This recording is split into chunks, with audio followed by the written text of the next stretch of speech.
கோவை மாவட்டம் வாளையார் சோதனைச் சாவடியில் லஞ்ச ஒழிப்புத்துறை போலீசார் மேற்கொண்ட திடீர் சோதனையில் கணக்கில் வராத 1,13,000 ரொக்கம் பறிமுதல் செய்யப்பட்டது. மோட்டார் வாகன ஆய்வாளர் அருள்தாஸ் மற்றும் உதவியாளர்களிடமிருந்து அந்த பணம் கைப்பற்றப்பட்டதாக கூறப்படுகிறது.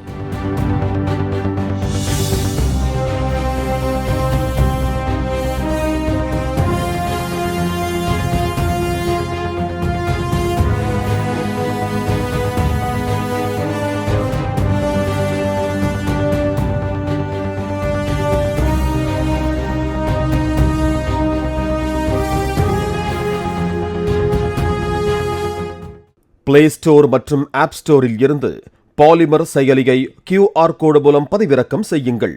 செய்திகளை உடனுக்குடன் பெறுங்கள்.